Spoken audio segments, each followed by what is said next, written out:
बेटियां सिर्फ संपत्ति लेती है। अगर इस समाज में अगर बेटी नहीं होती तो आप समझ सकते हैं कोई बेटा नहीं होता। अगर कोई बेटी होती ही नहीं तो कोई बेटा नहीं होता।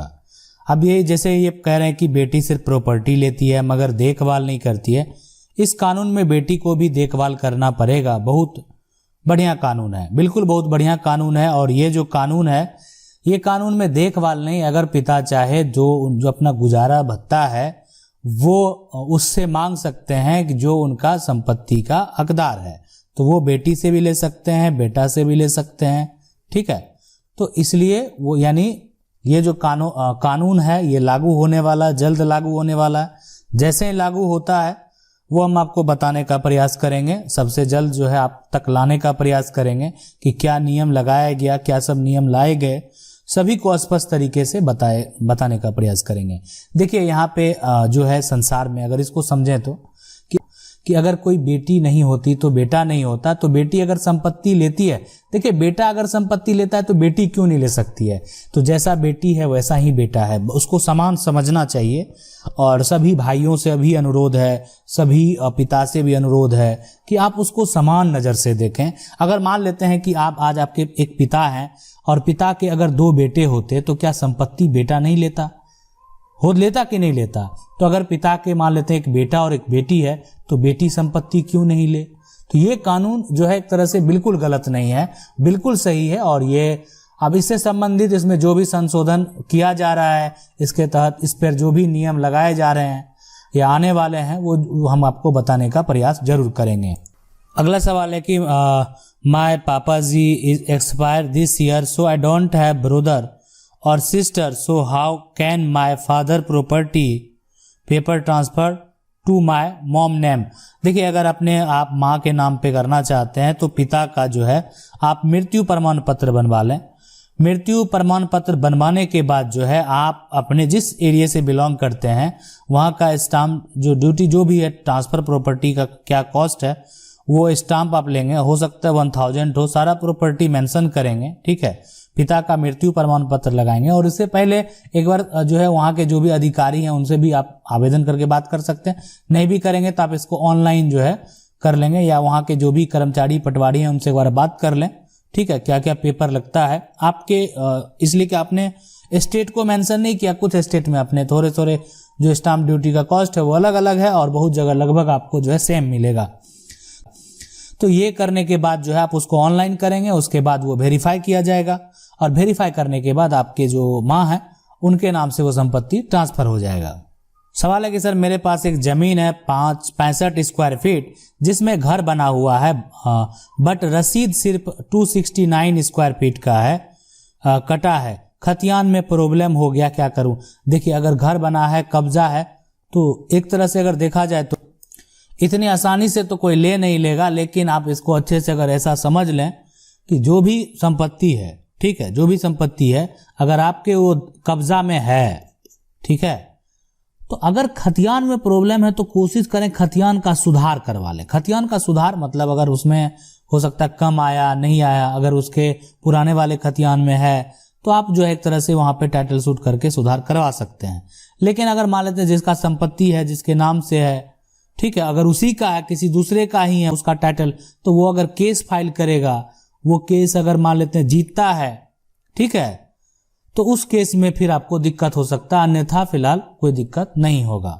सवाल है कि सर इस सवाल का जवाब जरूर दें और तत्काल में दें। मेरे परदादा 3 भाई थे लेकिन बंटवारा दादाजी के समय तहसील से करा लिए हैं, लेकिन दादाजी बंटवारे के अनुसार कब्जा नहीं मिला। इस बात पर कब्जा करने वाले लोग से लड़ाई भी हुई, सीमांकन कराने पर खेत नापने नहीं दिया गया और वह जो है 30 साल से उन्हीं के कब्जे में, परंतु हमने 2021 में सीमांकन करा लिए और अपना कब्जा पाने के लिए केस लगा दिए हैं, लेकिन कब्जाधारी कह रहे हैं, लेकिन वो कब्जा साबित करने में लगे हैं। जमीन वर्तमान में हमारे नाम पर है, पानी बिल और हम दे रहे हैं, केस किसकी जीत होगी।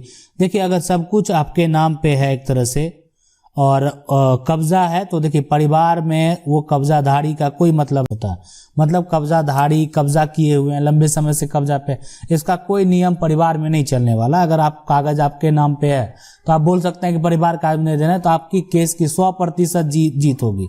यानी परिवार में कोई भी प्रतिकूल कब्जा का कोई भी नियम परिवार वालों के ऊपर नहीं लगता, इसको आप अच्छे से समझ लें, ठीक है।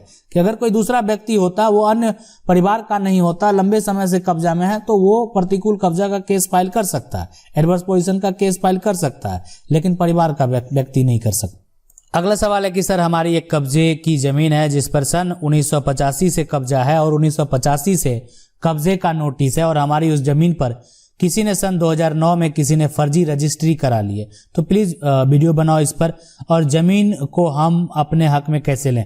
देखिए अगर आपका कब्जे वाली जमीन है और 1985 से कब्जा है और 1985 से कब्जे का जो भी है, लेकिन अगर किसी ने 2009 में अगर फर्जी रजिस्ट्री करा ली है तो पहले देखें कि वर्तमान कब्जा किसका है।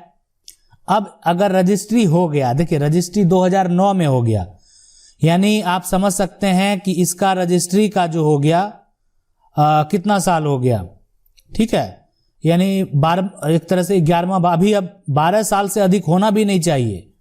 आप जो है विलंब ना करें, आप सिविल न्यायालय में केस फाइल करें उस फर्जी रजिस्ट्री को कैंसिल करने के लिए। विलंब करेंगे ना, ज्यादा लंबा समय हो जाएगा तो फिर रजिस्ट्री, ठीक है, जितना विलंब होगा उतना उस रजिस्ट्री को रद्द करवाने में आपको दिक्कत होगा। तो अगर फर्जी रजिस्ट्री है तो आप उस पर क्लेम कीजिए और उसको फर्जी रजिस्ट्री साबित करा के जो है उसको कैंसिल करवा दीजिए, तो वो बेहद जरूरी है। अब आप उसको सिविल कोर्ट से ही करा सकते हैं। सवाल है कि अगर बेटे की बहू ने ससुर का फ्लैट अपने नाम करा ले और मरने के बाद और प्रॉपर्टी भी सेल कर दे तो क्या करें। देखिए ये चीज है कि कोई भी अपने नाम अगर करा लेता है संपत्ति, ठीक है, तो उसमें क्या होता है कि उसका पूरा राइट तो बनता है, लेकिन संपत्ति का जो मालिकाना हक होता है, मतलब संपत्ति का मालिक वही होता है जो संपत्ति में पैसा लगाता है। जैसे मान लेते हैं कोई व्यक्ति अपनी पत्नी के नाम से संपत्ति खरीदा, लेकिन पत्नी उसकी हाउसवाइफ है, वो नहीं कमाती है, उस केस में उस पत्नी के पास पैसा कहां से आया खरीदने के लिए, तो वो तो दिखाना पड़ेगा। आप जो संपत्ति इतने का खरीद रहे हैं तो उन्होंने, पति ने खरीदा, तो पत्नी अगर चाहे तो ठीक है, पत्नी का पूरा राइट बनेगा, पत्नी उसको बेच सकती है, लेकिन पति अगर चाहे उस पे एक तरह से क्लेम करना कि वो संपत्ति आपने पत्नी के नाम पे खरीदा, लेकिन पत्नी ने उनके साथ ये वगैरह जो भी है कंडीशन यहाँ पे, तो वहां पे दिक्कत हो सकता है उस संपत्ति को लेने में पत्नी को, अगर पत्नी संपत्ति किसी को देती है तो यानी कह सकते हैं कि अगर कोई करा लिया अपने नाम पे तो फिर केस फाइल करना पड़ेगा कि उन्होंने नहीं खरीदा था या जो भी है। जब तक आप उसको एक तरह से गलत साबित नहीं करेंगे तब तक आप जो है केस नहीं जीत सकते। सवाल है कि सर मैं नाबालिग था, 2 साल पहले जमीन मेरे नाम थी, पिताजी संरक्षक थे उस जमीन और उन्होंने इनका नाजायज फायदा उठाकर मेरी जमीन जो है बेच दी, सर मैं क्या करूं। देखिए पिता जो है, अगर जब तक आप नाबालिग हैं तो पूरा राइट बनता है कि वो आप पिता आपकी संपत्ति को बेच सकते हैं, ठीक है, वो उसके लिए स्वतंत्र हैं। अगर आप नाबालिग हैं तो उनका पूरा, अब वो आपकी जो संपत्ति है, इसलिए कि वहां पे जो है संपत्ति जैसे भी आपके नाम से आए तो पिता ही ने खरीदा होगा संपत्ति या किसी के द्वारा दिया गया होगा, तो उसमें अब किस तरह का उसमें जो पेपर तैयार किया गया था, किसको राइट बनाया गया है ना, तो ये सब कुछ भी मायने रखता है। और यहाँ पे लेकिन अगर बात कर दें तो पिता अगर ऐसा किए हैं तो वहां पे पिता उसके लिए स्वतंत्र है, इसलिए कि पिता उस केस में गार्जियन समान होते हैं। लेकिन फिर भी आप मामला न्यायालय में ले जा सकते हैं, इस पे मामला को न्यायालय में दे सकते हैं कि ऐसा आपके साथ किया गया, आपके नाम की संपत्ति है और पिता के द्वारा ऐसा कर लिया गया, तो फिर उस पे हो सकता है कि कुछ एक्शन लिया जाए। सवाल है कि सर मैं जानना चाहता हूं कि मेरे पिताजी द्वारा धोखे से जमीन के हवाला करवा लिया गया 20 वर्ष पहले, लेकिन अभी वह जमीन को खारिज नहीं करवा सका, जमीन को वापस जो है लेना चाहता हूं, क्या करना होगा। देखिए अगर आपके पिताजी के द्वारा धोखे से जमीन केवाला करवा लिया, देखिए 20 साल हो गया इस मामला का, केवाला करा के कब्जा भी करा लिया गया, ठीक है, कब्जा भी कर लिया, दाखिल खारिज भी करा लिया, है ना, लेकिन जमीन को आपने बोला कि खारिज नहीं करवा सका, ठीक है, वो एक तरह से खारिज नहीं करवा सका, तो खारिज नहीं करवा सका तो मालिकाना हक पूरा बनता है आपका। आप उस कागज को जो है, अपना जो भी आपका कागज है उसको कंटिन्यू रखें, ठीक है। और आप चाहे तो किसी को बेच भी सकते हैं, इसलिए कि आप जो है बिक्री कर सकते हैं अगर वो धोखे से किया हुआ संपत्ति है, उसका खारिज नहीं हो पाया है तो। लेकिन अगर आप उस संपत्ति को वापस हासिल करना चाहते हैं तो फिर आपको सिविल न्यायालय में केस फाइल करना पड़ेगा कि, और वो जो खारिज एक तरह से जो संपत्ति है उसको एक तरह से गलत साबित करना पड़ेगा, जो केवाला है उसको गलत साबित करना पड़ेगा। तो ये प्रक्रिया आपको करना पड़ेगा। आशा करते हैं वीडियो अच्छा लगा होगा। वीडियो अच्छा लगा वीडियो को लाइक जरूर कर दें। चैनल को पहली बार देख रहे हैं सब्सक्राइब करके जो बेल आइकन है उसको जरूर दबा लें। मिलते हैं अगले वीडियो में, तब तक के लिए